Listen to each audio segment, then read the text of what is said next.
Hello, my name is Jonathan Helmke. I'm one of the librarians here at SFA, and I'm here to help you with your assignments for this summer course in terms of helping you get an A with less stress, and that's what you see on your screen here. That's one of my roles. And so the purpose of today is twofold.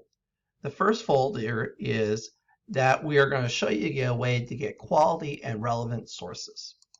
So then you can be on your way to get an A on your assignment. Also, you can do it in a way that saves you time and stress when finding resources. This is really important, especially when you have assignments due and you want to get that A, but in a less stressful way so you can move ahead. So today we're going to talk about the CRITIC model.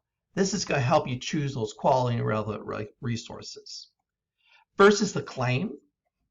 Second is the role of the claimant. Information back in the claim. Testing. Independent verification. And conclusion. Claim. First, you got to identify what is the claim.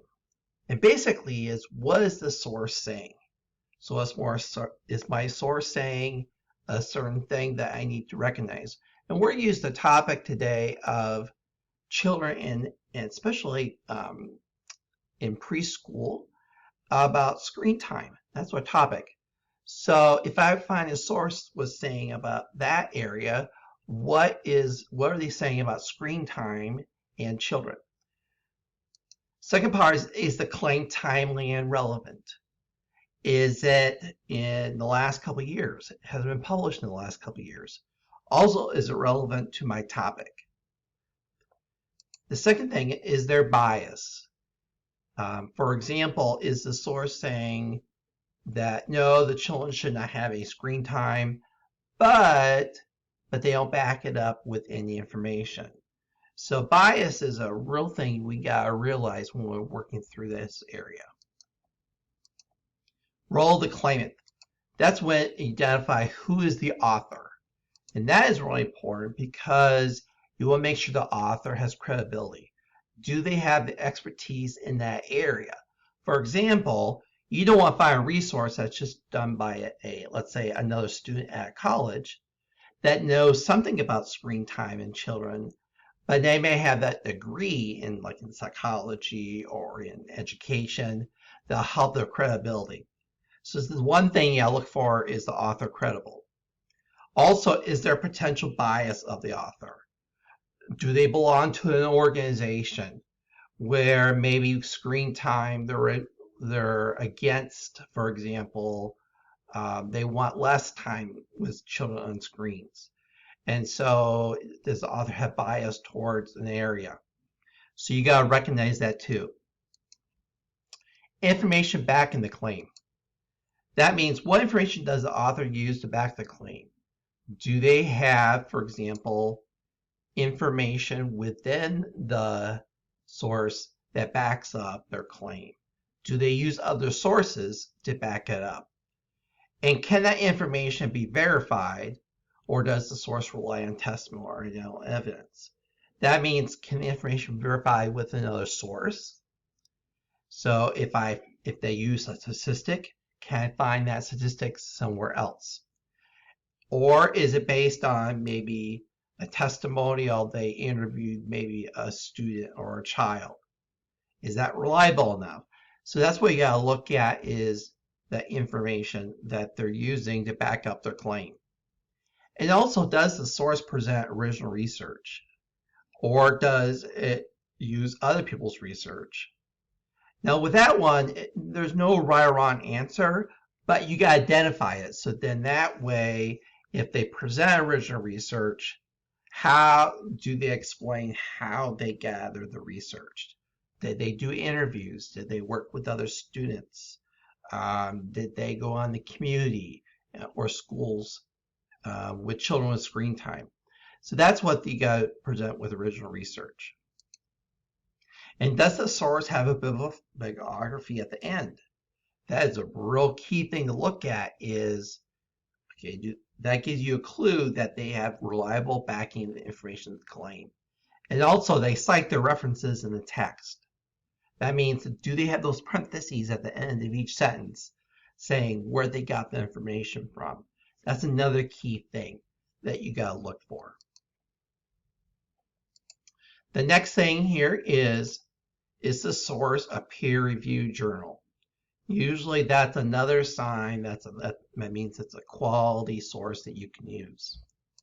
Peer-reviewed journal means it's a journal that has experts in the field review the article before it gets published. For example, let's say one of the SFA faculty here on campus submits an article to the journal. And then some experts in that field review the article that's produced by the SFA faculty member. And then once they approve it, then their peers or the experts, they say, okay, it can get published. So that really gives you credibility for that article and establishes credibility. Now, here's a tip.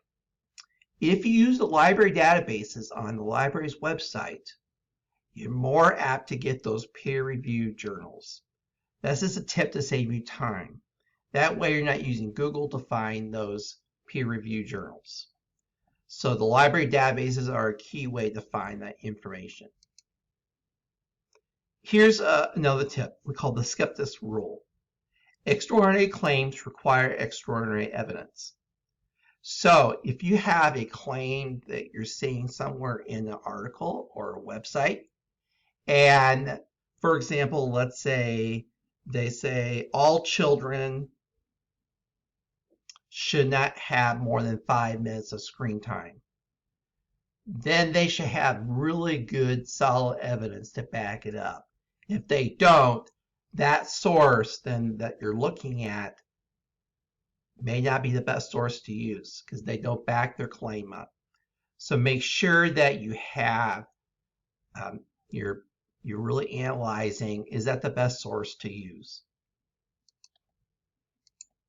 Testing, that's the next step. How might we test the claim the source is making?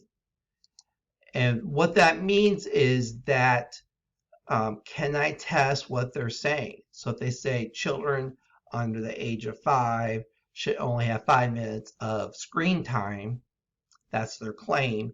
How can you test that? Well, one way to test that is maybe they bring in 5 children and they test what is the evidence showing of screen time in children. And so they might be doing some testing on actual children, for example. So if that claim in that source, that's a good way to test it. Now, not every source cannot be tested. For example, there might be some data where they're showing stock data for a business course. And so, and not always detailed testing of that stock data. But it's still important to devise ways to test. So testing is one way to verify, is this a good source to use? Because you can say, okay, they could test it by maybe doing interviews, or maybe they use, they work with a group of students, children, for example, with screen time. So that's one way you can look at that testing. Independent verification. That means, can the claim be verified in a reputable information source? And how are other experts saying about the claim?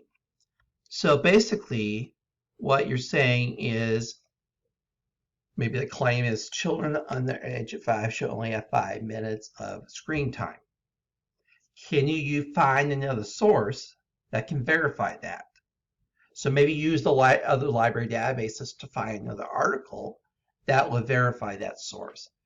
That's another way to say, okay, that may be a good source to use because I can verify in another source. And then sometimes you can verify by speaking to other experts. That maybe include other faculty members on campus, maybe an industry expert, for example, maybe a psychologist or an educational psychologist. So that's another way to verify the information. Last thing is conclusion. This is where you say, what is the conclusion about the resource? can I use this resource in my assignment? It's based on the first 5 steps of CRITIC. And basically, you're asking the question, should this source be used in the assignment? Now, the first 5 steps should be looked as a whole. What I mean by that is that you need to look at those first 5 steps and then decide, okay, when I go through those first 5 steps, I can come to the conclusion that I can use this resource. So you're going to look at it as a whole. You just can't look at, like the I, for example, independent verification, or just look at one, the testing. You got to look at all 5. And then that way, you can then come up with a conclusion of, can this source be used in this assignment? Now all information can be examined using each of the first 5 steps. And so you may consider the steps that are applicable. And so basically, you may run against a resource that may say, well, I can't really see where they can test it, or maybe I can independent verifiable, but maybe I can identify the claim. And so, these 2 right here are really important. Is that the first thing that you should do is look as a whole, see if you can do all 5 first. If not, if you can't do all 5, then you can say, okay, which ones are applicable to that area to help you identify, can I use this resource in my assignment? Next steps.